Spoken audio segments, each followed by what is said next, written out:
৩৫ বছর পর চাকসু নির্বাচন আজ, কিছুক্ষণ পরই ভোট গ্রহণ, ক্যাম্পাসে উৎসবের আমেজ।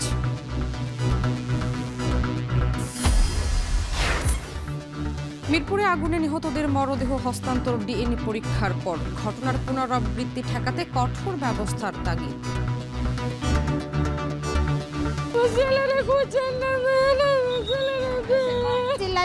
আল্লাহ করতেছে বাঁচা এগুলো কইছে, কিন্তু তার কোনো কথা আমি শুনি নাই। বর্ধিত মাশুল নিয়ে চট্টগ্রাম বন্দর কর্তৃপক্ষ ও ব্যবসায়ীদের তীব্র বিরোধ, পণ্য পরিবহন বন্ধের হুঁশিয়ারি পরিবহন মালিকদের। যুদ্ধবিরতি চুক্তির পর স্বাভাবিক হচ্ছে ফিলিস্তিনিদের জীবন, গাজায় বিনিয়োগের আগ্রহ যুক্তরাষ্ট্র ও ইউরোপ সহ আরব রাষ্ট্রগুলোর।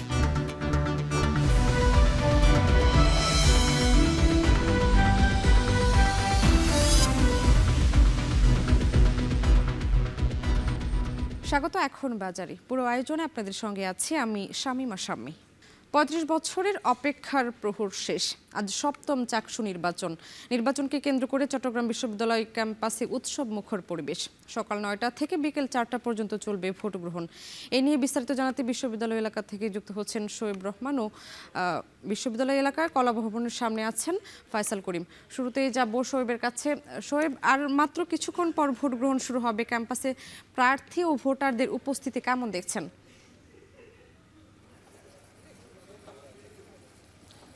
এখনো খুব একটা উপস্থিতি দেখা যাচ্ছে না, কারণ এখনো 1 ঘন্টা সময় রয়েছে ভোট গ্রহণ শুরু হতে। এবং আমরা দেখেছি কিছুক্ষণ আগেই কেবল যারা নির্বাচনী কর্মকর্তা রয়েছেন তারা কেন্দ্রগুলোতে প্রবেশ করেছেন। রিটার্নিং কর্মকর্তা, প্রিসাইডিং অফিসার, পোলিং অফিসার যারা রয়েছেন তারা কিছুক্ষণ আগেই কিন্তু কেন্দ্রগুলোতে প্রবেশ করতে শুরু করেছেন। এবং এর বাইরে যারা পোলিং এজেন্ট রয়েছেন তারাও কিন্তু এসেছেন, তারা কেন্দ্রের বাইরে অবস্থান করছেন, অপেক্ষা করছেন। কিছুক্ষণ পরে তারাও কেন্দ্রের ভেতরে প্রবেশ করবেন। এবং ঠিক সকাল ৯টায় পোলিং এজেন্ট এবং সেই সাথে গণমাধ্যম কর্মী যারা থাকবেন তাদের সামনে ব্যালট বাক্সগুলো প্রদর্শন করে সেই খালি ব্যালট বাক্সগুলোকে সিলগালা করে ভোট গ্রহণ কার্যক্রম শুরু হবে। এবং সেই ভোট গ্রহণ নির্বিঘ্ন করতে বা শুরু করতে গতকালই কেন্দ্রগুলোতে ব্যালট বাক্স পাঠানো হয়েছিল।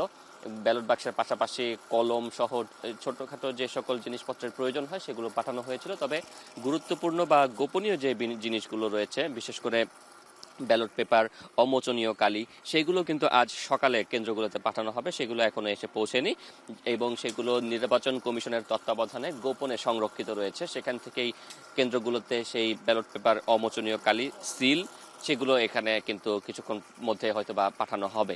এবং আমরা দেখেছি যে এই নির্বাচনে যে 5টি কেন্দ্র ঘোষণা করা হয়েছে, সেই 5টি কেন্দ্রের মধ্যে আমরা রয়েছি বর্তমানে আইটি ভবনে, যেখানে মূলত সোহরাওয়ার্দী হলের যারা ভোটার রয়েছেন 4000-এর কিছু বেশি ভোটার, সেই ভোটাররাই এখানে ভোট প্রদান করবেন।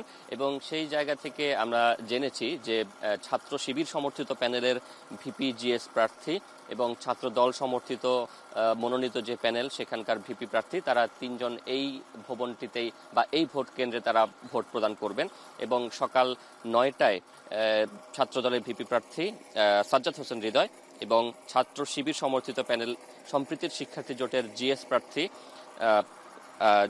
প্রার্থী সাইদ বিন হাবিব, তিনি এখানে ভোট দিবেন সকাল 9টায়। এবং সকাল 10টায় ছাত্র শিবির সমর্থিত প্যানেল থেকে সম্প্রীতি শিক্ষার্থী জোট থেকে ভিপি প্রার্থী ইব্রাহিম হোসেন রনি, তিনি সকাল 10টায় এই কেন্দ্রে ভোট দেবেন বলে কিন্তু আমরা জানতে পেরেছি। এবং ভোট গ্রহণের যে পদ্ধতি, সেই পদ্ধতিটা একটু জানিয়ে রাখতে চাই, যেহেতু আর মাত্র কিছুটা সময় রয়েছে, যারা ভোটার রয়েছেন তাদেরও কিছুটা সুবিধা হবে। যদিও ইতিমধ্যে তারা অনেকে বিষয়টি জানেন, তারপর একটু স্মরণ করিয়ে দিতে চাই যে ভোট গ্রহণের জন্য এখানে শিক্ষার্থীদেরকে বা ভোটারদেরকে আইডি কার্ড প্রদর্শন করে তারা কেন্দ্রের ভেতরে প্রবেশ করবেন। এবং সেখানে তার ভোটার আইডি বা তার ভোটার নাম্বার যেটি রয়েছে সেটি বলে তিনি এখানে পোলিং অফিসার থেকে কিন্তু তার যেই ব্যালট পেপারগুলো রয়েছে সেই ব্যালট পেপারগুলো তিনি সংগ্রহ করবেন। এবং সেখানে একজন ভোটারকে 5টি ব্যালট পেপার দেওয়া হবে। 5টি ব্যালট পেপারের মধ্যে 4টি হচ্ছে কেন্দ্রীয় সংসদের এবং 1টি হচ্ছে হল সংসদের। এবং সেই সেই ব্যালট পেপারগুলোতে প্রতিটি প্রার্থীর নামের পাশে বৃত্ত থাকবে এবং সেই বৃত্তগুলোকেই কিন্তু ভরাট করতে হবে। এবং এটিকে বলা হচ্ছে ওএমআর পদ্ধতিতে ভোট প্রদান। নির্বাচন কমিশন জানিয়েছে, যেহেতু বিশ্ববিদ্যালয়ের শিক্ষার্থীরা বিশ্ববিদ্যালয়ে ভর্তির সময়টাতে ওএমআর পদ্ধতিতে উত্তরপত্র তারা প্রশ্নের উত্তরগুলো দিয়ে থাকেন, যে কারণে ওএমআর পদ্ধতি শিক্ষার্থীদের কাছে নতুন কিছু নয়। এবং সেই জায়গাতে যে প্রার্থীকে ভোট দিতে চান সেখানে প্রার্থীর নামের পাশে তার ব্যালট নাম্বারও কিন্তু থাকবে, অর্থাৎ প্রার্থীর নাম এবং ব্যালট নাম্বার দুটি মিলিয়ে তিনি যাকে ভোট দিতে চান সেটি নিশ্চিত হওয়ার পরে তিনি সেখানে তার বৃত্তটি তিনি ভরাট করবেন। এবং যদি কেউ একই পদে দুটো বৃত্ত ভরাট করেন তাহলে সেই ক্ষেত্রে ওই ব্যালট পেপারে শুধুমাত্র ওই পদের ভোটটি কিন্তু বাতিল হবে, ব্যালট পেপারের অন্যান্য যে ভোটগুলো রয়েছে সেগুলো কিন্তু বাতিল হবে না, নির্বাচন কমিশন তেমনটি জানিয়েছেন। এবং এই বৃত্ত ভরাট করার পর প্রার্থী প্রতিটি ব্যালট পেপারেই কিন্তু আলাদা সিরিয়াল নাম্বার দেওয়া আছে, 1, 2, 3, 4 এবং হল সংসদেরটি কিন্তু হলের নামে দেওয়া আছে। এই 1, 2, 3, 4 ব্যালট পেপারগুলো গোপন কক্ষ থেকে বের হয়ে এসে সেখানে যে ব্যালট বাক্স রয়েছে ব্যালট বাক্সতেও কিন্তু সিরিয়াল দেওয়া থাকবে 1, 2, 3, 4 এভাবে। এবং 1 number ballot paper 1 number ballot বাক্সে, 2 number ballot paper 2 number ballot বাক্সে, এভাবে 4 নাম্বার পর্যন্ত প্রতিটি সিরিয়ালের জন্য প্রতিটি ব্যালট বাক্সে ব্যালট পেপারগুলো ফেলতে হবে। আর হল সংসদের যে ব্যালট পেপারটি রয়েছে সেটি কিন্তু হলের জন্য আলাদা একটি ব্যালট বাক্স থাকবে, সেখানে লেখা থাকবে হলের নাম এবং সেই ব্যালট বাক্সতেই কিন্তু এই ভোটার তার হল সংসদের যে ব্যালট পেপারটি সেটি সেখানে তিনি ফেলবেন। উদাহরণস্বরূপ যদি বলতে পারি যে আমরা যে কেন্দ্রটিতে রয়েছি আইটি ভবন, এইখানে সোহরাওয়ার্দী হলের যে ভোটাররা রয়েছেন 4000-এর বেশি ভোটার, তারা এখানে ভোট দেবেন। তাদের জন্য এখানে হল সংসদের যে ব্যালট বাক্স সেই ব্যালট বাক্সে লেখা থাকবে সোহরাওয়ার্দী হল এবং সেই ব্যালট বাক্সে তারা হল সংসদের যেই ব্যালট পেপার সেটি তারা সেখানে ফেলবেন। এবং এভাবে আসলে আলাদা আলাদা করার অন্যতম কারণ হিসেবে নির্বাচন কমিশনার যেটি বলছেন যে শুরুতেই যদি ব্যালট পেপারগুলো তারা আলাদা করে ফেলতে পারেন সেক্ষেত্রে নির্বাচনের পরে যখন ভোট গণনা শুরু হবে সেখানে তাদেরকে আলাদা করতে হবে না এই ব্যালট পেপারগুলো, তারা খুব সহজে সেগুলো গণনা করতে পারবেন এবং এতে করে সময় বাঁচবে। অর্থাৎ ঢাকা বিশ্ববিদ্যালয়ে ওএমআর পদ্ধতিতে ভোট গণনার পরেও যেখানে দীর্ঘ সময় লেগেছিল সেই দীর্ঘ সময় যাতে চট্টগ্রাম বিশ্ববিদ্যালয়ে নির্বাচনে না লাগে এই কারণে কিন্তু এই পদ্ধতিটির কথা নির্বাচন কমিশন জানিয়েছেন। এবং নিরাপত্তার যে জায়গাটি ব্যালট পেপারের সেখানে একটু বলে রাখি যে ঢাকা বিশ্ববিদ্যালয়ের ব্যালট পেপার ছাপানো নিয়ে একটি বিতর্ক হয়েছিল নির্বাচন পরবর্তী, সেখান থেকে কিন্তু চট্টগ্রাম বিশ্ববিদ্যালয়ের যারা প্রার্থী এবং সেই সাথে ভোটার যারা রয়েছে তাদের মধ্যে এক ধরনের শঙ্কা ছিল যে আসলে যদি এভাবে যেন তেন ভাবে যে কোনো জায়গা থেকে ব্যালট পেপার ছাপিয়ে ফেলা যায় সেক্ষেত্রে নির্বাচন কতটা স্বচ্ছ হতে পারে। সেক্ষেত্রে নির্বাচন কমিশন জানিয়েছেন যে প্রতিটি ব্যালট পেপারেই কিন্তু আলাদা একটি সিকিউরিটি কোড থাকবে, যেটি কিন্তু নির্বাচনের যারা নির্বাচন কমিশনাররা আছেন তারা সেটি প্রযুক্তির মাধ্যমে আইডেন্টিফাই করতে পারবেন। এবং এটির কারণ হিসেবে তারা বলছেন যে এই কারণে ব্যালট পেপারগুলোতে যেহেতু সিকিউরিটি কোড থাকবে, ভিন্ন কোনো ব্যালট পেপার বা জাল কোনো ব্যালট পেপার কিন্তু এখানে প্রবেশের কোনো সুযোগ নেই। যদি প্রবেশ করেও সেক্ষেত্রে সেটি কিন্তু যখন ভোট গণনা হবে তখন কিন্তু সেটি তারা আইডেন্টিফাই করতে পারবেন বা চিহ্নিত করতে পারবেন। তো এই সবকিছু মিলিয়ে যদি বলি যে সার্বিক প্রস্তুতি সম্পন্ন হয়েছে, কিছুক্ষণের মধ্যে ব্যালট পেপার অমোচনী কালিও চলে আসবে এবং সকাল ঠিক 9টা থেকে ভোট গ্রহণ শুরু হবে। প্রায় দীর্ঘ 36 বছর পর ভোট উৎসবে মেতে উঠবে চট্টগ্রাম বিশ্ববিদ্যালয়। শোয়েব, আপনাকে অসংখ্য ধন্যবাদ যুক্ত হওয়ার জন্য। এবার আমরা একটু যেতে চাই ফাইসালের কাছে। ফাইসাল, ক্যাম্পাসের সার্বিক নিরাপত্তা ব্যবস্থা কেমন দেখছেন আর আইন শৃঙ্খলা বাহিনীর তৎপরতা কেমন?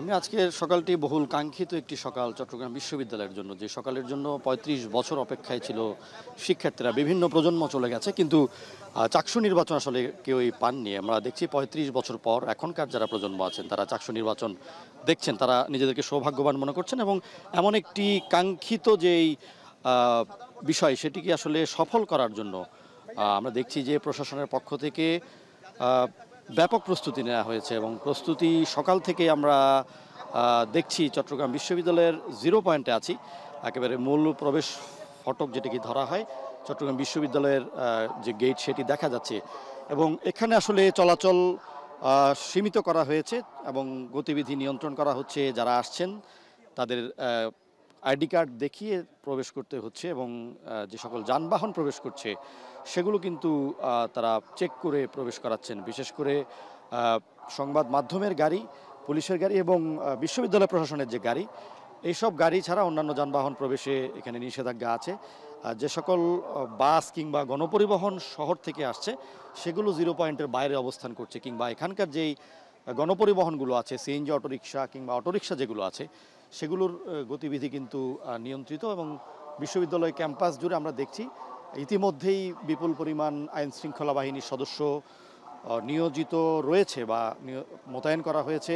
পুলিশের ঊর্ধ্বতনরা আসছেন এবং এই 0 পয়েন্ট থেকে এসে তারা তাদের দায়িত্ব অনুযায়ী নিজ নিজ অবস্থানে চলে যাচ্ছেন এবং পুলিশের ঊর্ধ্বতনরা আসছেন। বিশ্ববিদ্যালয়ে যে নিজস্ব যে আইন শৃঙ্খলা বাহিনী তারাও আছেন এবং আমরা জেনেছি যে আজকে পুরো ক্যাম্পাসের আইন শৃঙ্খলা নিয়ন্ত্রণে 1200 আইন শৃঙ্খলা বাহিনীর সদস্য মোতায়েন থাকবে এবং তার মধ্যে অধিকাংশই পুলিশ, 1000-এর মতো পুলিশ থাকবে, র্যাবের সদস্য থাকবেন শতাধিক এবং এপিবিএন এবং অন্যান্য যে আইন শৃঙ্খলা বাহিনী এবং বিশ্ববিদ্যালয় ক্যাম্পাসে যে নিজস্ব আইন শৃঙ্খলা বাহিনী রয়েছে তারা কিন্তু নিয়োজিত রয়েছেন এবং প্রত্যেকেই আসলে যার যার জায়গা থেকে দায়িত্ব পালন করছেন। এখানে 0 পয়েন্টে আমরা দেখছি যে প্রক্টোরিয়াল বডি আছে, তাদের তৎপরতা দেখা যাচ্ছে। তারা একেবারে প্রবেশ পথের যেই নিরাপত্তাজনিত বিষয়গুলো সেগুলো নিশ্চিত করছেন এবং ব্রিফিং করছেন। তারা তাদের যে দায়িত্বের বন্টন সেই বন্টনগুলো তারা করে দিচ্ছেন এবং এর আগেও তারা আসলে এই বিষয়গুলো নিয়ে বেশ কয়েকবার এক ধরনের রিহার্সাল করেছেন এবং আমরা দেখছি যে ইতিমধ্যেই নিরাপত্তা নিশ্চিতে পুলিশের বিভিন্ন সাজোয়া যান কিন্তু ক্যাম্পাসে ইতিমধ্যেই প্রবেশ করেছে। পুলিশের জল কামান থেকে শুরু করে অন্যান্য যেই সাজোয়া যান রয়েছে সেগুলো কিন্তু ক্যাম্পাসে অবস্থান নিয়েছে। অ্যাম্বুলেন্স রয়েছে, পাশাপাশি যে সকল জরুরি ভিত্তিক যে সকল যানবাহন বা নিরাপত্তার খাতিরে যে সকল যানবাহন প্রয়োজন সবগুলোই কিন্তু ক্যাম্পাসে রাখা হয়েছে। যদিও আইন শৃঙ্খলা বাহিনীর পক্ষ থেকে কিংবা প্রক্টোরিয়াল বডির পক্ষ থেকে বলা হচ্ছে যে তেমন কোনো অপ্রীতিকর ঘটনা হওয়ার কোনো শঙ্কা তারা করছেন না, কারণ গত কয়েকদিনের যে প্রচারণা কিংবা যে পরিবেশ ক্যাম্পাসে ছিল তা থেকে তারা ধারণা করছেন যে একটি সুন্দর এবং একেবারেই শান্তিপূর্ণ পরিবেশে চাকসু নির্বাচন অনুষ্ঠিত হবে।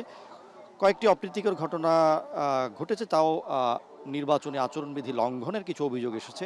27টি অভিযোগ তারা পেয়েছেন এবং তারা বলছেন যে এই অভিযোগগুলো সব মীমাংসা করা হয়েছে এবং আমরাও দেখিনি আসলে খুব বেশি কোনো অপ্রীতিকর ঘটনা ক্যাম্পাসে ঘটতে।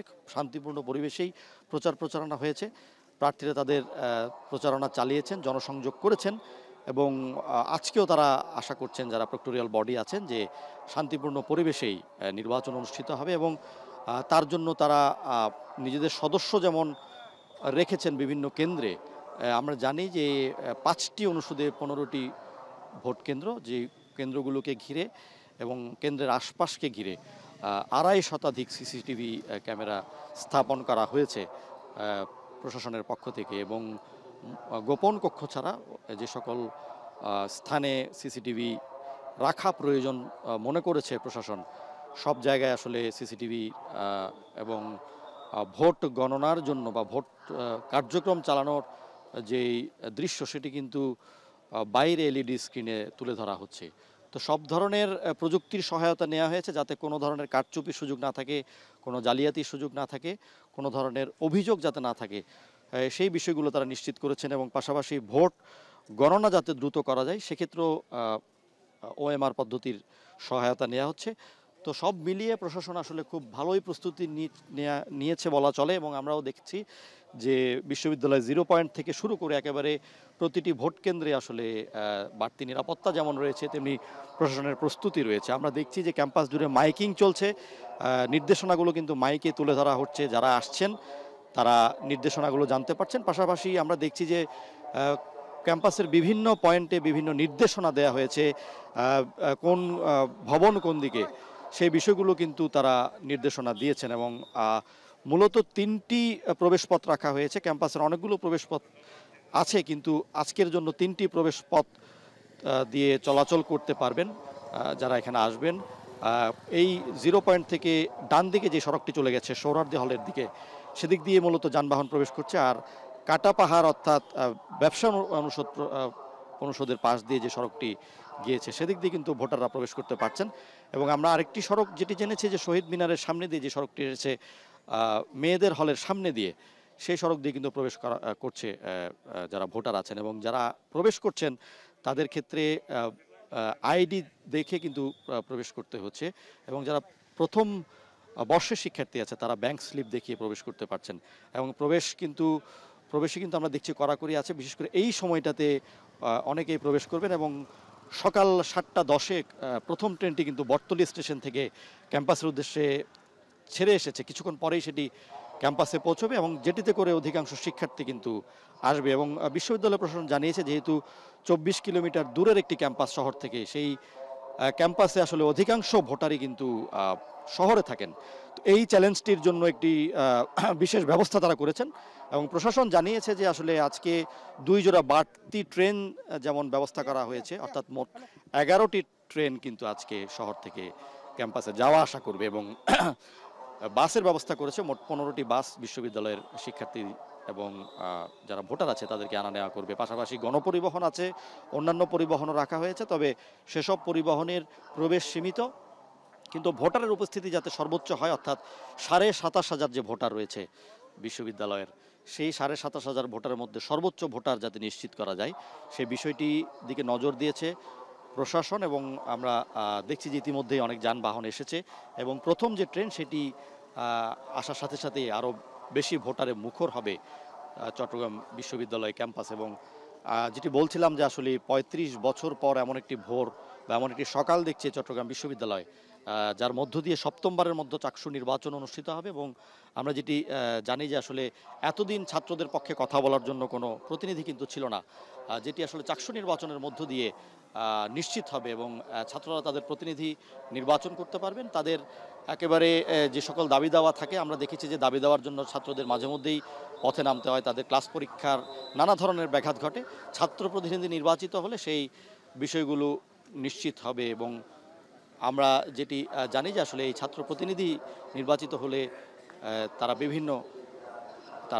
তারা নির্বাচনের পর আসলে বিভিন্ন ধরনের যেই ইশতেহারে তারা যে বিষয়গুলো তুলে ধরেছেন সেগুলো তারা বাস্তবায়ন করবেন। তো আমরা এখন চলে যাচ্ছি আমাদের সহকর্মী শোয়েব রহমানের কাছে। তিনি আছেন আইটি ফ্যাকাল্টিতে, তিনি আবারও জানাবেন সেখানকার কেন্দ্রের সবশেষ পরিস্থিতি। অমোচনীয় কালি সহ প্রয়োজনীয় যে জিনিসগুলো রয়েছে সেগুলো কেন্দ্রে পৌঁছেছে এবং এই মুহূর্তে সেগুলো আসলে এই যে নির্বাচন কেন্দ্রগুলোতে সেখানে সেগুলো সাজানো হচ্ছে এবং সাজানোর পরে সেগুলো বুথে পাঠানো হবে এবং এরপরেই কিন্তু সেখানে 9টা থেকে ভোট গ্রহণ শুরু হবে। এবং এর আগে যখন আমি যুক্ত হয়েছিলাম তখন বলছিলাম যে প্রতিটি ভোটার বা প্রত্যেক ভোটার তারা কিন্তু 5টি করে ব্যালট পেপার হাতে পাবেন এবং সেই 5টি ব্যালট পেপারে কেন্দ্রীয় সংসদ এবং হল সংসদ সেখানে তারা ভোট দান করবেন প্রার্থীদেরকে। এবং সেই জন্য সেই ব্যালট পেপারগুলো যেহেতু আলাদা থাকবে, সেই ব্যালট পেপারগুলো কিন্তু আলাদা আলাদা করেই ভোটারদের হাতে দেওয়া হবে। সেই প্রক্রিয়াটি এই মুহূর্তে সম্পন্ন হচ্ছে এবং আপনি জানেন যে প্রায় 7 শতাধিক নির্বাচনী কর্মকর্তা দায়িত্ব পালন করবেন।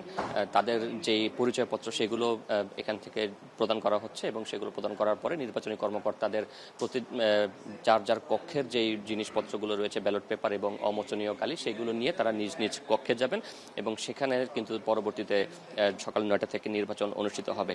এবং আমরা দেখতে পাচ্ছি যে কিছুক্ষণ আগে ব্যালট পেপার এসে পৌঁছলো, সেগুলো কিন্তু এখনো খোলা হয়নি এবং এই মুহূর্তে পরিচয়পত্র এবং নামের তালিকা অনুযায়ী কর্মকর্তা এবং যে সকল শিক্ষক দায়িত্ব পালন করবেন তারা এসেছেন এবং তাদেরকে পরিচয়পত্রগুলো প্রদান করা হবে। সকাল 9টা থেকে সেই ভোট গ্রহণ শুরু হবে এবং জানিয়ে রাখি যে 5টি ব্যালট পেপার যেটি দেওয়া হবে ভোটারদের, সেই 5টি ব্যালট পেপারের কিন্তু আলাদা সিরিয়াল নাম্বার থাকবে। এর মধ্যে প্রথম 4টি অর্থাৎ 1 থেকে 4 পর্যন্ত যে সিরিয়ালগুলো থাকবে সেগুলো কিন্তু কেন্দ্রীয় সংসদের জন্য থাকবে এবং কেন্দ্রীয় সংসদে ভোটাররা ভোট প্রদান করার পরে হল সংসদের জন্য আলাদা একটি ব্যালট পেপার থাকবে, সেখানে হলের নাম থাকবে। এবং যেই ব্যালট বাক্সগুলো এখন দেখতে পাচ্ছেন সেই ব্যালট বাক্সগুলো অর্থাৎ এই কেন্দ্রটি মূলত সোহরাওয়ার্দী হলের যারা প্রার্থী রয়েছেন তাদের ভোট গ্রহণ হবে বা তাই সেই সকল ভোটাররা এখানে ভোট দেবেন এবং সেই হলের যে ব্যালটটি রয়েছে সেটি কিন্তু এই যে সোহরাওয়ার্দী হল লেখা যে ব্যালটগুলো রয়েছে সেখানে তারা ফেলবেন। এর বাইরে 1, 2, 3, 4 যে সিরিয়ালের ব্যালট বাক্স থাকবে সেখানে ব্যালট পেপার 1, 2, 3, 4 সিরিয়াল অনুযায়ী যেগুলো আছে সেগুলো সেখানে ফেলতে হবে। তো এই ছিল চট্টগ্রাম বিশ্ববিদ্যালয়ের চাকসু নির্বাচনের যে শুরু হওয়ার ক্ষণগণনা, সেখান থেকে আমার কাছে সবশেষ তথ্য। দীর্ঘ 35 বছর পর অনুষ্ঠিত হচ্ছে চাকসু নির্বাচন। নির্বাচনের খবর জানাতে চট্টগ্রাম বিশ্ববিদ্যালয় থেকে যুক্ত হয়েছিলেন শোয়েব রহমান ও ফাইসাল করিম। আরএফএল ওয়াটার পাম্পের অটো থার্মাল টেকনোলজি, যা বেশি হিটে নষ্ট হয় না, শতভাগ মসৃণ, ব্রাশ ইম্পেলার নিশ্চিত করে অধিক পানির flow. RFL water pump on করলে পানির তুফান। 3 দিনের ইতালি সফর শেষে দেশের উদ্দেশ্যে রওনা দিয়েছেন বাংলাদেশের অন্তর্বর্তী সরকারের প্রধান উপদেষ্টা ডক্টর মোহাম্মদ ইউনূস। স্থানীয় সময় মঙ্গলবার সন্ধ্যা 7টা 41 রোমের ফিউমিস্তিনো বিমানবন্দর থেকে ঢাকার উদ্দেশ্যে রওনা দেন প্রধান উপদেষ্টা। বাংলাদেশ সময় বুধবার সকাল 8:45টার দিকে হযরত শাহজালাল আন্তর্জাতিক বিমানবন্দরে পৌঁছানোর কথা রয়েছে তার।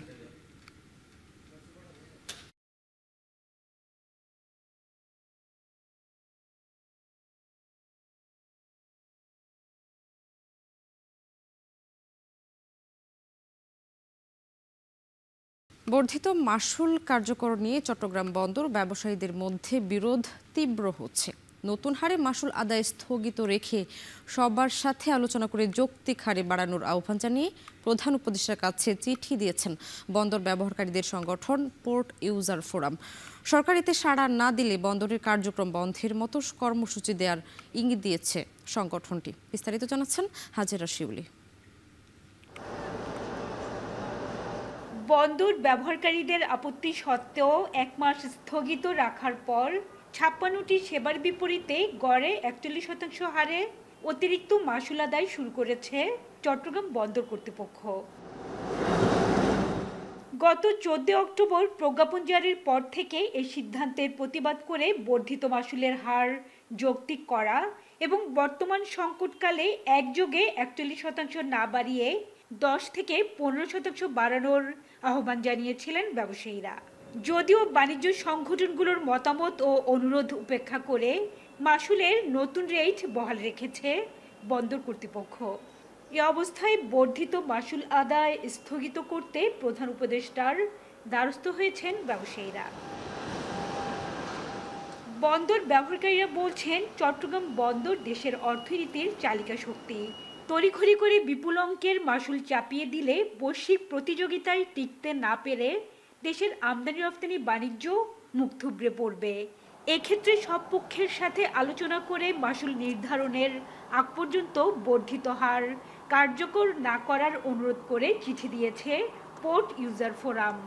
কম্পিটিটিভ এজটা হারাচ্ছি, ভিয়েতনামের সাথে কম্পিট করতে হচ্ছে, চায়নার সাথে কম্পিট করছি, ইন্ডিয়ার সাথে কম্পিট করছি। ওইসব দেশের চাইতেও এখন আমাদের চিটাগং পোর্টটা এক্সপেন্সিভ হয়ে যাচ্ছে। বড় ধরনের একটা এক্সপোর্ট বাস্কেটে যেটা 85% কন্ট্রিবিউট করছে, এই ধরনের একটা সেক্টরকে সরাসরি আঘাত করা হচ্ছে।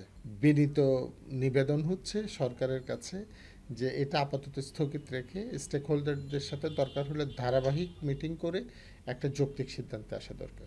এটা পালন করতে গিয়ে আমরা হয়তো আমার যে ক্লায়েন্ট যিনি এই ব্যবসাটা করেন তিনি ক্ষতিগ্রস্ত হচ্ছেন, নিজের চোখে দেখব, কিন্তু আমাদের করার কিছু থাকবে না। তো আমরা সরকারের সংশ্লিষ্ট মন্ত্রণালয় এবং সংশ্লিষ্ট ব্যক্তিদের নিকট আবেদন জানাবো এটি পুনর্বিবেচনা করার জন্য, এটি কার্যকর করার সময় আরেকটু বৃদ্ধি করে দেওয়ার জন্য। ব্যবসায়ীদের অভিযোগ, বিদেশি অপারেটরকে টার্মিনাল দিতে তাদের স্বার্থেই মাশুল বাড়ানো হচ্ছে। এতে কন্টেনার প্রতি আমদানি রপ্তানি পণ্য পরিবহনে মোট খরচ বাড়বে 12 থেকে 14,000 টাকা, যা বহন করতে হবে ভোক্তাকে। সরকার মাশুল স্থগিতের আহ্বানে সাড়া না দিলে বন্দরে সেবাদানকারী প্রতিষ্ঠানগুলো তাদের কার্যক্রম বন্ধের মতো কর্মসূচি দিতে পারে বলে ইঙ্গিত দিয়েছে পোর্ট ইউজার ফোরাম। পোর্টে 2,000 থেকে 2,500 কোটি টাকা প্রতি বছর লাভ করে। তো তাহলে আমার প্রবলেমটা কোথায়? কেন বাড়াতে হলো? এটা কি সম্ভব? এটা হয় কোনো দেশে? 1 লাফে 41% ট্যারিফ বাড়ানো, 5% 10% বাড়ায়, বেশির বেশি 41% কেমনে বাড়ায়? কার স্বার্থে বাড়ানো হচ্ছে? এদিকে বন্দরে প্রবেশের গেট পাস ও ট্রাক ও কাভার্ড ভ্যানের পাশের ফি প্রায় 5 গুণ বাড়ানোয় ক্ষুব্ধ পরিবহন মালিকরা। বিনা নোটিশে হুট করে নেয়া এই সিদ্ধান্তের নিন্দা জানিয়ে প্রয়োজনে বন্দর থেকে পণ্য পরিবহন বন্ধ রাখার হুমকি দিয়েছেন সংশ্লিষ্টরা। দৈনিক আমাদের 10,000 প্লাস গাড়ি বন্দরে ঢুকেন, তাহলে সেই জায়গায় যদি 57 টাকা 50 পয়সা আপনাদেরকে আমরা রেভিনিউ দিয়ে থাকি ঢুকার জন্য, আমরা সরকারকে সহযোগিতা করি। আমরা চাইবো আপনারা 230 টাকার পরিবর্তে 57 টাকা 50 পয়সা নির্ধারণ যেটা ছিল পূর্বেরটাই রাখবেন, অন্যথায় আমরা আমাদের গাড়ি বন্দরে প্রবেশ করাবো না। এদিকে প্রজ্ঞাপন জারির পর ৩ মাস সময় না দিয়েই বর্ধিত মাশুল কার্যকর করা বেআইনি ও এই মাশুল দেশের স্বার্থের পরিপন্থী দাবি করে প্রজ্ঞাপন প্রত্যাহারের লিগ্যাল নোটিশ দিয়েছে Bangladesh maritime law society. Hazra Shiuli, এখন, চট্টগ্রাম। শেরপুরের ঝিনাইগাতি উপজেলার ৭ কিলোমিটার দীর্ঘ একটি সড়কের দুপাশের ৬ শতাধিক বড় গাছ কেটে ফেলা হয়েছে ২ বছর আগে। তবে সেখানে এখনও রোপণ করা হয়নি নতুন গাছ। এর ফলে সড়কের সৌন্দর্য বর্ধনের অনুষঙ্গ হারিয়ে যাওয়ার পাশাপাশি তীব্র গরমে ভোগান্তি বেড়েছে কৃষক এবং পথচারীদের। সড়ক ও জনপথ বিভাগ বলছে, নতুন করে বৃক্ষরোপণের জন্য ঊর্ধ্বতন কর্তৃপক্ষকে চিঠি দেওয়া হয়েছে। জাহিদুল খান সৌরভের প্রতিবেদন। শেরপুর জেলা শহর থেকে সীমান্তবর্তী ঝিনাইগাতি উপজেলাতে প্রবেশের অন্যতম সড়ক কয় রুট, যে সড়কের তেঁতুলতলা বাজার থেকে ঝিনাইগাতি উপজেলা শহরের দূরত্ব ৭ কিলোমিটার। ২০২৩ সালের নভেম্বরে এই সড়কের দুপাশের ৬ শতাধিক গাছ নিলামে বিক্রি করে সড়ক ও জনপথ বিভাগ। সে সময় নিলামে এসব গাছের বিক্রি মূল্য ধরা হয় প্রায় ২০ লাখ টাকা। এদিকে ২ বছর পেরিয়ে গেলেও গুরুত্বপূর্ণ এই সড়কের দুই পাশে বৃক্ষরোপণের কোনো উদ্যোগ নেয়নি প্রশাসন বা সড়ক ও জনপথ বিভাগ। তাই গাছ কাটার পর স্থানীয় জনগণের মধ্যে সৃষ্টি হয়েছে অসন্তোষ। একদিকে গাছের ছায়া না থাকায় সড়কে চলাচলকারীরা সূর্যের তাপে দগ্ধ হচ্ছেন, অন্যদিকে পরিবেশের উপরও পড়েছে নেতিবাচক প্রভাব। গাছ থাকলে পরে আমরা বসিয়ে ভাত টাত খেতাম, জিরাতাম। ঠাডা বড়া রোদ, একটা গাছের নিচে যে একটু রেস্ট নিয়ে গাড়ি তুলবো, এটাও নাই এখন। তো আবার গাছগুলো লাগায় তাহলে একটু ছায়ার ব্যবস্থা হবো, তাহলে জনগণের সুবিধা হবে। এই সড়কের বগাডুবি অত্যন্ত গুরুত্বপূর্ণ স্থান, যার দুই পাশের বড় বিলগুলোতে দেশীয় পাখি, বকসহ প্রচুর পরিযায়ী পাখি খাবারের সন্ধানে আসে। খাবারের পর শেষ বিকেলে এসব পাখি সড়কের গাছগুলোতে আশ্রয় নিত, কিন্তু গাছগুলো কেটে নেওয়ায় হাজারো পাখি হারিয়েছে তাদের আবাসস্থল। এক্ষেত্রে পরিবেশ ও প্রাণ প্রকৃতি রক্ষায় সড়ক মহাসড়কে গাছ কাটা বন্ধের পাশাপাশি নতুন গাছ রোপণের তাগিদ দেন পরিবেশবিদরা। 1 বছরেরও বেশি সময় পার হয়ে গেছে, এই রাস্তার পাশের গাছগুলো কিন্তু লাগানো হচ্ছে না, তো এবং উদ্যোগও দেখা যাচ্ছে না। তো আমি সংশ্লিষ্ট কর্তৃপক্ষের কাছে অনুরোধ করব এবং বিভিন্ন স্বেচ্ছাসেবী সংগঠন যারা আছে তারা কিন্তু সংশ্লিষ্ট দপ্তরের সঙ্গে যোগাযোগ করে রাস্তার পাশে বৃক্ষরোপণে এগিয়ে আসতে পারেন। সড়ক ও জনপথ বিভাগ জানায়, গাছগুলোতে মরক রোগ দেখা দেওয়ায় দ্রুত সময়ের মধ্যে নিলামে বিক্রি করা হয়। নতুন বৃক্ষরোপণ ত্বরান্বিত করতে কাজ চলছে বলে জানান এই কর্মকর্তা। শুধু এই সড়কটা না, আমাদের যে কানাসাখোলা থেকে ভীমগঞ্জ হয়ে যে নতুন সড়কটি হচ্ছে, সড়ক নির্মাণ শেষ হলে এখানেও আমরা রাস্তার দুপাশে বৃক্ষরোপণ করব এবং সড়কের দুপাশে বৃক্ষরোপণের জন্য যা যা পদক্ষেপ নেওয়া হয় সেই বিষয়ে আমরা সর্বোচ্চ পদক্ষেপ নেওয়ার জন্য চেষ্টা করব। এদিকে অচিরেই বৃক্ষরোপণ করে সড়কের আগের রূপ ফিরিয়ে আনার কথা জানান জেলা প্রশাসক। অচিরেই এই বর্ষার মধ্যেই 7 কিলোমিটার জায়গাটি কৃষ্ণচূড়া সহ বিভিন্ন ধরনের ফুলের গাছ এবং বনের গাছ লাগিয়ে এই জায়গাটি ঠিক উন্নত করব, যাতে করে মানুষ যাওয়া আসা করতে আরও স্বাচ্ছন্দ্য বোধ করে, এখানে ছায়া পায়। শেরপুরের ঝিনাইগাতি একটি পর্যটন সমৃদ্ধ উপজেলা। এখানকার সড়কের দুপাশের গাছের সৌন্দর্য পর্যটকদের ভিন্নভাবে আকৃষ্ট করে। জাহিদুল খান সৌরভ, এখন, শেরপুর। এবার আন্তর্জাতিক প্রসঙ্গ। রেড ক্রসের কাছে আরও 4 ইসরায়েলি জিম্মির মরদেহ হস্তান্তর করেছে হামাস। এদিকে গোষ্ঠীটি নিজে থেকে অস্ত্র ত্যাগ না করলে তাদেরকে বাধ্য করা হবে বলে হুঁশিয়ারি দিয়েছেন মার্কিন প্রেসিডেন্ট ডোনাল্ড ট্রাম্প। মঙ্গলবার সাংবাদিকদের প্রশ্নের জবাবে ট্রাম্প জানান, সহিংসতার মাধ্যমে হলেও হামাসকে নিরস্ত্রীকরণ করা হবে। মার্কিন গণমাধ্যম অ্যাক্সিওস পোর্টাল বলছে, রকেট ও ক্ষেপণাস্ত্রের মতো ভারী অস্ত্র হস্তান্তরে রাজি থাকলেও বন্দুক ছাড়তে চায় না হামাস। এদিকে যুদ্ধবিধ্বস্ত গাজায় ত্রাণ সামগ্রী বাড়াতে চায় মানবাধিকার সংগঠনগুলো। তবে ইসরায়েলের সব জিম্মির মরদেহ হস্তান্তর না করায় গাজায় প্রবেশ করা ট্রাকের সংখ্যা কমিয়ে দিতে পারে তেল আবিব। যুদ্ধবিরতির প্রথম ধাপে এখন পর্যন্ত 8 নিহত ইসরায়েলি জিম্মির মরদেহ হস্তান্তর করেছে হামাস। অন্যদিকে দক্ষিণ লেবাননে নতুন করে বিমান হামলা চালিয়েছে ইসরায়েল। এতে আহত হয়েছেন কমপক্ষে 3 জন।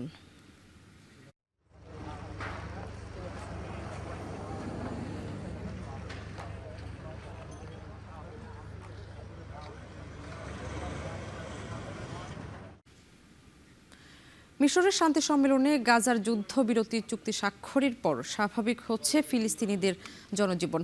স্থল সীমান্তের পাশাপাশি সমুদ্র পথেও গাজাবাসীর জন্য আসছে ত্রাণ সহায়তা। এদিকে পরিষ্কার করা হচ্ছে ধ্বংসাবশেষ। উপত্যকায় চিরস্থায়ী শান্তি প্রতিষ্ঠার আশায় আছেন গাজাবাসী। গাজার পুনর্নির্মাণে বিনিয়োগ করার আগ্রহ প্রকাশ করেছে ইউরোপ ও যুক্তরাষ্ট্র সহ আরব রাষ্ট্রগুলো। বিস্তারিত জানাচ্ছেন তানভীর জনি। যুদ্ধ আপাতত বন্ধ হলেও থামেনি ফিলিস্তিনিদের বেঁচে থাকার সংগ্রাম। 2 বছরের যুদ্ধে লণ্ডভণ্ড গোটা গাজা উপত্যকা, ভেঙে পড়েছে স্বাস্থ্য ব্যবস্থা। এরই মধ্যে ধ্বংসাবশেষ অপসারণে কাজ করছে জাতিসংঘের বিভিন্ন সহায়তা সংস্থা সহ স্থানীয় বাসিন্দারা। তবে অসংখ্য অবিস্ফোরিত গোলাবারুদ অপসারণের কাজকে ফেলেছে ঝুঁকিতে। ধ্বংসাবশেষের নিচে প্রায়ই মিলছে মরদেহ। জাতিসংঘের উন্নয়ন কর্মসূচির তথ্যমতে গাজা যুদ্ধে প্রায় 5.5 কোটি টন ধ্বংসস্তূপ তৈরি হয়েছে। এগুলো পরিষ্কার করে গোটা উপত্যকা পুনর্নির্মাণে সময় লাগতে পারে কয়েক দশক, আর এতে প্রয়োজন হবে প্রায় 7,000 কোটি মার্কিন ডলার। ইউরোপ ও আরব রাষ্ট্রের পাশাপাশি যুক্তরাষ্ট্র ও কানাডা এতে বিনিয়োগ করার আগ্রহ প্রকাশ করেছে। Estimated damage and rubble throughout the whole of Gaza is in the region of 55 million tons. Another way to put it, apart from the example from Central Park that I mentioned, is also equal to 13 pyramids in Giza. এমন অবস্থায় স্বাভাবিক জীবনে ফিরতে শুরু করেছে গাজাবাসী। ধ্বংসস্তূপের মধ্যেই নতুন করে ঘর বাঁধার স্বপ্ন দেখছে তারা। গাজা উপত্যকায় স্থায়ীভাবে শান্তি প্রতিষ্ঠা হবে এমনটাই প্রত্যাশা ফিলিস্তিনিদের। يؤدي أو يفضي إلى الأمن والاستقرار وإنعاش الاقتصاد براحة الناس لأنه الناس تعبت. الله يعطي الصحة والعافية لكل شاب مقاوم ومجاهد.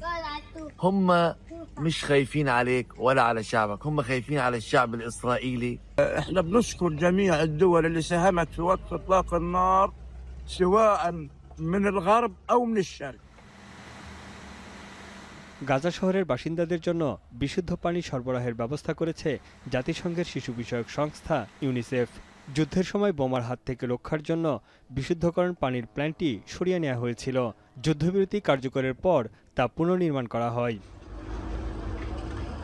যুদ্ধবিরতি কার্যকরের পর গাজার রাস্তায় মুক্ত ও স্বাধীনভাবে ঘুরে বেড়াচ্ছে বাসিন্দারা।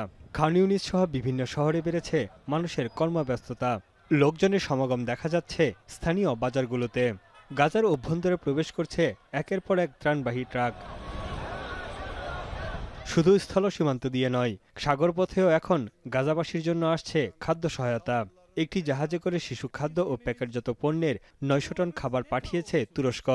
আকদেনিচ নামের জাহাজটি মিশরের আল আরিশ বন্দরের দিকে রওনা হয়েছে। তানভীর জনি, এখন বিশ্ব। স্বর্ণের রেকর্ড দাম বড় ব্যবসায়ীদের মুখে হাসি ফোটালেও ভাগ্য সুপ্রসন্ন নয় ক্ষুদ্র ব্যবসায়ীদের। এরই মধ্যে মধ্যবিত্তেরও নাগালের বাইরে মূল্যবান এই সোনালী ধাতু। ক্রমশ ঊর্ধ্বমুখী স্বর্ণের বাজারে ক্রেতা হারিয়ে অনিশ্চিত ভবিষ্যতের মুখে ভারতীয় স্বর্ণকাররা। বিস্তারিত জানাচ্ছেন নুজহাত কামাল। স্বর্ণের দাম হুল ফোটাচ্ছে ভারতের পশ্চিমাঞ্চলীয় শহর আহমেদাবাদে স্বর্ণের ক্ষুদ্র কারিগরদের উপার্জনে। সামর্থ্যের বাইরে চলে যাওয়ায় দোকানে পা পড়ছে না ক্রেতাদের, ব্যস্ততা কমেছে কারখানাগুলোতে। $4,000 মাইলফলক স্পর্শের এক সপ্তাহের মধ্যে বিশ্ববাজারে প্রতি আউন্স স্বর্ণের দাম পৌঁছেছে $4,200 কাছাকাছি। ইতিহাসের রেকর্ড দামের ফলে বহু মধ্যবিত্ত ভারতীয়র নাগালের বাইরে চলে গেছে মূল্যবান সোনালী ধাতু। अभी सोना का बहुत ही ज़्यादा भाव बढ़ने के हिसाब से सोनी का अभी बहुत मंदी है और अभी दागिना कोई लेता नहीं है। ग्राहक में भी बहुत मंदी है और बहुत ज़रूरत वाला होता है वही दागिना थोड़ा बहुत लेने आता है और हमारा पास तो ऑर्डर ही काम आता है। বছরের 9.5 মাসে বিশ্ববাজারে স্বর্ণের দাম বেড়েছে 56%, যে হার 1 বছর আগে একই সময়ে ছিল 27%। ভারতে 24 ক্যারেটের প্রতি 10 গ্রাম স্বর্ণের দাম 1,28,000 রুপি ছাড়িয়ে গেছে। এ অবস্থায় স্বর্ণালঙ্কারের চাহিদা উল্লেখযোগ্য মাত্রায় কমে তো গেছেই, হুমকির মুখে কারিগরদের জীবিকা। तो अभी जो छोटा बड़ा शोरूम होता है तो ऑर्डर ही काम एकदम ही खत्म हो चुका है और अभी जो बड़ा शोरूम है हुआ तो होलसेल में काम चलता है तो वो बाहर से मंगा लेते, उनके पास जाता है तो हमारा छोटा कारीगर का हाल अभी बहुत ही बुरा है। मेरा उम्र 50 साल के ऊपर हो गया है अब मैं कुछ दूसरा नया सीख नहीं सकता हूँ और यही धंधा करना है हमको। मैं ज़्यादा पढ़ा लिखा भी नहीं हूँ, तो हम लाखों करोड़ों बंगाली सोनी कारीगर हैं, तो उसके लिए कुछ पैकेज जाहिर करें, मेरी सरकार से यही गुजारिश है। সনাতন ধর্মাবলম্বী অধ্যুষিত ভারতে পারিবারিকভাবেই স্বর্ণের গুরুত্ব অপরিসীম। শুধু উৎসব পার্বণে বা বিয়ের গহনা হিসেবেই নয়, বিশ্বস্ত বিনিয়োগের মাধ্যম হিসেবেও সামর্থ্য অনুযায়ী স্বর্ণ কিনে থাকেন সাধারণ ভারতীয়রা। বাজার সংশ্লিষ্টদের মতে দেশীয় চাহিদার পরিপ্রেক্ষিতে স্থানীয় স্বর্ণের দাম এবং ডলারের দাম ওঠানামার মতো বৈশ্বিক কারণগুলোর মাধ্যমে আন্তর্জাতিক পর্যায়ে স্বর্ণের দাম নির্ধারিত হয়। वैश्विक परिस्थितियाँ जिस तरीके से विषम हो रही है, इन सभी के कारण ये दाम की बढ़ोतरी हो रही है। अमेरिका शटडाउन हो चुका है एवं यूरोपियन कंट्री के बीच जो युद्ध का माहौल, रशिया यूक्रेन, हमास और इजराइल और अभी चाइना और ताइवान, यानी ब्रिक्स की संगठन और पब्लिक के अंदर एक सेफ हेवन बाइंग जिसको बोलते हैं गोल्ड और सिल्वर, उसके अंदर उनकी बढ़ोतरी। बस यही कारण है एक्चुअल डिमांड का। और सेंट्रल बैंक जो वर्ल्ड की है उसको भी मैक्सिमम परचेस कर रही है अभी गोल्ड और सिल्वर। 2025 সালে বিশ্ববাজারে ডলার আর অপরিশোধিত তেলের দরপতন এবং বৈশ্বিক পুঁজিবাজার আর বিটকয়েনের অগ্রগতিকে ছাপিয়ে সবচেয়ে ভালো অবস্থানে রয়েছে স্বর্ণ। বিশ্বজুড়ে চলমান রাজনৈতিক ও অর্থনৈতিক অনিশ্চয়তা, যুক্তরাষ্ট্রের সুদের হার কমানো, মুদ্রাবাজারে অস্থিরতা, কেন্দ্রীয় ব্যাংকগুলোতে স্বর্ণ কেনার প্রবণতা বৃদ্ধি, স্বর্ণকেন্দ্রিক বিনিময় লেনদেন তহবিল বা ETF এর চাহিদা বৃদ্ধি ইত্যাদি নানা কারণে লাগামহীন স্বর্ণের বাজার। নুজহাত কামাল, এখন বিশ্ব। যুক্তরাজ্যে শ্রমিক সংকট মোকাবিলায় বিদেশি কর্মীদের জন্য অস্থায়ী কাজের ভিসা দেবে সরকার। এর আওতায় 82টি মাঝারি দক্ষতার পেশায় সুযোগ থাকলেও বিশেষজ্ঞরা বলছেন এতে সস্তা শ্রমের ওপর নির্ভরতা বাড়তে পারে এবং শ্রমিক শোষণের ঝুঁকি রয়েছে। বিস্তারিত শরীফুল ইসলাম চৌধুরীর প্রতিবেদনে। বিদেশি শ্রমিকদের জন্য নতুন সুযোগ তৈরি হয়েছে যুক্তরাজ্যে। শ্রমিক সংকট মোকাবেলায় মাঝারি দক্ষতার 82টি পেশার তালিকা প্রকাশ করেছে দেশটির সরকার, যার আওতায় রয়েছে বৈদ্যুতিক কর্মী, প্লাম্বার, নির্মাণকর্মী, কাঠমিস্ত্রি, যানবাহন মেকানিক, টেলিকম ও কম্পিউটার সিস্টেম ইনস্টলার সহ বিভিন্ন পেশা। নতুন অভিবাসন প্রকল্পের আওতায় অস্থায়ী ভিত্তিতে 3 থেকে 5 বছরের ওয়ার্ক পারমিট দেবে দেশটি। 3 to 5 ইয়ার্সের ভিসা হওয়ার সম্ভাবনা খুব বেশি এবং এখানে ইংলিশ ল্যাঙ্গুয়েজ রিকোয়ারমেন্ট কিন্তু লাগবে। যদিও এখানে এক্সপেক্ট করা যায় যেহেতু RQF লেভেল 3 to 5, এখানে ইংলিশ ল্যাঙ্গুয়েজটা বেসিক লেভেলের ইংলিশ ল্যাঙ্গুয়েজমেন্ট রিকোয়ার্ড হবে। ইংলিশ চ্যানেলে অনিয়মিত পথে নৌকায় অভিবাসী আগমন নিয়ে দেশটির ভোটারদের মধ্যে উদ্বেগ বেড়েছে। মতামত জরিপে পপুলিস্ট দল রিফর্ম ইউকের চেয়ে লেবার পার্টি পিছিয়ে থাকার কারণে প্রধানমন্ত্রী কিয়ার স্টারমারও চাপে পড়েছেন। পাশাপাশি মন্থর অর্থনীতি এবং কিছু খাতে কর্মী ঘাটতি সংকটও দেশটিতে তীব্র হয়ে দেখা দিয়েছে। অনেকের মতে মূলত ভোটারদের মন জয়ের লক্ষ্যেই অভিবাসনের বিষয়ে আরও কঠোর অবস্থান নেয়ার চেষ্টা করছে সরকার। এই দেশে হয়তো বা ফিউচারে পরবর্তীতে হয়তো সেটেলমেন্ট রুটটা থাকবে না, হয়তো এমনভাবে হয়তো মিডল ইস্ট কান্ট্রিগুলোর মতো হবে যে আপনি আসবেন 5 বছর 10 বছর 15 বছর 20 বছর কাজ করবেন, কাজ করে চলে যেতে হবে। যুক্তরাজ্যে বর্তমানে প্রায় 7,61,000 শ্রমিকের ঘাটতি রয়েছে। নির্মাণ, যানবাহন ও প্রযুক্তি খাতে ঘাটতি বেশি। সরকারের এমন উদ্যোগকে সাধুবাদ জানিয়েছেন অনেকে। সরকার চাচ্ছে যে একই পাশে তারা ইমিগ্রেশন নিয়ন্ত্রণ করবে কিন্তু অর্থনৈতিক প্রবৃত্তিও বজায় রাখবে। সরকার তাদের মতো চিন্তা করে যে 82টি ক্ষেত্র তৈরি করেছে, সেই ক্ষেত্রে লোকজন আসবে। কিন্তু লোকজন যদি আসে তাহলে যে জিনিসটা হবে, লোকজন কাজ করতে আসলে যদি শর্টেজ অকুপেশন লিস্টে যদি কেয়ার ভিসা কেয়ার সেক্টর যদি ইনক্লুড নাও থাকে, কিন্তু লোকজন আসলে সে হয়তো বা বাড়তি হিসেবে এক্ষেত্রে কাজ করতে পারবে। সুতরাং কর্মীরা আসলে কোনো না কোনোভাবে প্রত্যেকটা সেক্টরই লাভবান হয়ে যায়। 2026 সালের জুলাই মাসে পর্যালোচনার দ্বিতীয় ধাপে এই পেশার তালিকা চূড়ান্ত করা হবে। কানাডা এবং অস্ট্রেলিয়ায় একই ধরনের পরিকল্পনা বিদ্যমান রয়েছে। এসব দেশে স্বাস্থ্যসেবা, প্রকৌশল এবং দক্ষ বাণিজ্যে শ্রমঘাটতি পূরণের জন্য ভিসা প্রকল্প কার্যকর রয়েছে। কর্মী সংকটে যুক্তরাজ্য জুড়ে শত শত রেস্টুরেন্ট ও ছোট প্রতিষ্ঠান বন্ধ হলেও সরকার সে বিষয়ে গুরুত্ব না দেয়ায় ক্ষোভ প্রকাশ করেছেন ব্যবসায়ী নেতৃবৃন্দ। আর বিশ্লেষকদের মতে এই ভিসা নীতি দীর্ঘমেয়াদী সস্তা শ্রমের উপর নির্ভরতা বাড়াবে। পাশাপাশি শ্রমিকরা এতে কম মজুরি ও শোষণের শিকার হতে পারে বলেও সতর্ক করেছে বিভিন্ন মানবাধিকার সংগঠন। শরীফুল ইসলাম চৌধুরী, এখন 11। দর্শক, এবার আমরা জানবো মিরপুরের ওয়াশিং কারখানা ও কেমিক্যাল গোডাউনে আগুনের সর্বশেষ পরিস্থিতি। এখন পর্যন্ত গোডাউনে আগুনে 16 জনের মৃত্যু হয়েছে। এদের মধ্যে কয়েকজনের পরিচয় শনাক্তে স্বজনদের কাছ থেকে ডিএনএ নমুনা সংগ্রহ করা হবে। নানা ধরনের কেমিক্যাল থাকায় ঘটনার একদিন পরও আগুন পুরোপুরি নির্বাপন করতে পারেনি ফায়ার সার্ভিস। এ নিয়ে আরও জানাতে যুক্ত হচ্ছেন রাজু আহমেদ।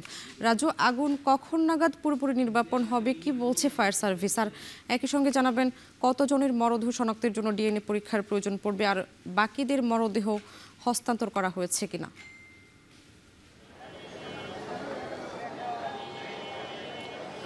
স্বামী, এখন পর্যন্ত আগুন নিভে গেলেও কিন্তু যে ভবনটি রয়েছে, অর্থাৎ পোশাক কারখানা অ্যান্ড কসমিক ফার্মা যে কারখানাটি ছিল, সেই কারখানার ভবনে কিন্তু এখনও আগুন নিভে গেলেও তার ধোঁয়াটি উঠছে। আর যেটি বলছিলেন যে আসলে কখন নাগাদ মূলত এই আগুনটি নির্বাপন করা যাবে, ফায়ার সার্ভিসের পক্ষ থেকে যেমনটি বলা হচ্ছে, বুয়েটের একটি প্রতিনিধি দল এখানে আসবে। তারা মূলত এখান থেকেই তারা পরিদর্শন করার পরে বলতে পারবে যে আসলে কী পদক্ষেপ গ্রহণ করবে। তার পদক্ষেপ গ্রহণের পরে মূলত জানা যাবে যে এই আগুনটা আসলে কখন একেবারেই নিভে ফেলা যাবে। তবে আপনারা যদি দেখেন যে এখনও কিন্তু এই ভবনটি দিয়ে ধোঁয়া উঠছে এবং আশেপাশের যে জোনটি রয়েছে, এই পুরো এলাকাটিতে ক্রাইম জোনের ঘোষণা করা হয়েছে। ক্রাইম স্ক্রিন যে টেপ রয়েছে, সেই কস্টেপ দিয়ে কিন্তু পুরো এলাকাটি সিল করে দেওয়া হয়েছে। এখানে সাধারণ মানুষের প্রবেশ একেবারে সংরক্ষিত করা হয়েছে। আপনাকে জানিয়ে রাখবো যে এখন পর্যন্ত 16 জনের যে মরদেহ, সেই মরদেহ শনাক্তে ডিএনএ টেস্টের প্রয়োজন আছে বলে কিন্তু হাসপাতাল কর্তৃপক্ষ জানিয়েছে। এখন পর্যন্ত কতজনের মরদেহ হস্তান্তর হয়েছে এই তথ্যটি আমাদের হাতে আসেনি। তবে আজ এই ডিএনএ টেস্টের যে কার্যক্রম সেটি শুরু হয়ে গেছে সকাল থেকে, এবং পরবর্তীতে কিন্তু এটি এই মরদেহগুলো হস্তান্তর করা হবে। ফায়ার সার্ভিসের কর্মকর্তারা এখানে উপস্থিত রয়েছেন, আইন শৃঙ্খলা রক্ষাকারী বাহিনীর সদস্যরা তারাও উপস্থিত রয়েছেন। যেহেতু এখন পর্যন্ত ধোঁয়া উঠছে এবং বিপুল পরিমাণ কেমিক্যালের সংরক্ষণ ছিল এই ভবনটিতে, সেই জায়গা থেকে কিন্তু পুরো এলাকাটি এখনও বিপজ্জনক বলছেন ফায়ার সার্ভিস, এবং পুরো এলাকাটিতে প্রবেশ সংরক্ষিত করা হয়েছে। 16 জনের মরদেহ উদ্ধারের পর এখনও আসলে ভিতরে কোনো মরদেহ আছে কিনা এটি কিন্তু এখন পর্যন্ত ফায়ার সার্ভিসের পক্ষ থেকে নির্ধারিতভাবে বলা হয়নি। তবে বুয়েটের যে প্রতিনিধি দল, তারা মূলত যখন আসবেন এটি পরিদর্শন করবেন এবং দেখবেন যে আরও ক্ষতিকর কিছু আছে কিনা বা বিপজ্জনক পর্যায়ে আছে কিনা, তারপর ডাম্পিং করে পুরো আগুনটা আসলে নিভে ফেলা হবে এটি কিন্তু জানিয়েছেন ফায়ার সার্ভিসের পক্ষ থেকে। আর সেই সঙ্গে যদি জানাতে চাই যে এটি দ্বিতীয় এবং তৃতীয় তলা থেকে কিন্তু এই 16 জনের মরদেহ উদ্ধার করা হয়েছে, এবং ছাদের যে গেটটি রয়েছিল সেই গেটটিতে তালা থাকার ফলে কিন্তু এখানে যে দ্বিতীয় এবং তৃতীয় তলায় যারা কাজ করতো তারা কিন্তু আসলে সেখানে উপরে যেতে পারেনি, বা তারা বাঁচার চেষ্টা করলেও কিন্তু ছাদ বেয়ে উঠে বা পালানোর যে চেষ্টা, যে সময় ধোঁয়া উঠছিল। আপনাকে জানিয়ে রাখবো যে আশেপাশের ধোঁয়াগুলো কিন্তু যখন নাকে আসছে তখন কিন্তু নিঃশ্বাস বন্ধ হওয়ার উপক্রম হচ্ছে, ফলে ভিতরে অবস্থা কিন্তু আরও ভয়াবহ ছিল। স্বামী, এই ছিল আসলে আমার কাছে মিরপুর থেকে সবশেষ। মিরপুরে ওয়াশিং কারখানা ও কেমিক্যাল গোডাউনে অগ্নিকাণ্ডের সবশেষ জানাচ্ছিলেন রাজু আহমেদ। শেষ করছে এখন বাজার, তবে তার আগে শিরোনামগুলো আরও একবার। 35 বছর পর চাকসু নির্বাচন আজ, কিছুক্ষণ পরই ভোট গ্রহণ, ক্যাম্পাসে উৎসবের আমেজ।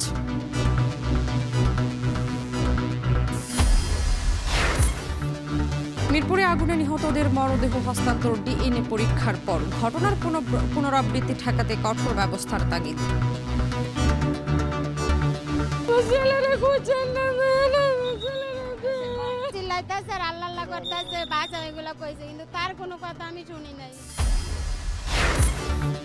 বর্ধিত মাশুল নিয়ে চট্টগ্রাম বন্দর কর্তৃপক্ষ ও ব্যবসায়ীদের তীব্র বিরোধ, পণ্য পরিবহন বন্ধের হুঁশিয়ারি পরিবহন মালিকদের।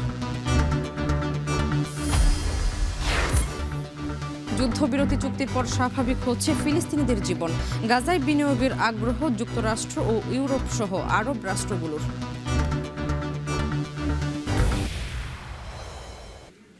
এই ছিল এখন বাজারে। এখন টেলিভিশন ওয়েবসাইটে দেখতে ভিজিট করুন www.ekon.tv। এছাড়া ফেসবুকে দেখুন facebook.com/tv.ekon, এবং ইউটিউবে এখন টেলিভিশন দেখতে ভিজিট করুন youtube.com/c/ekontv।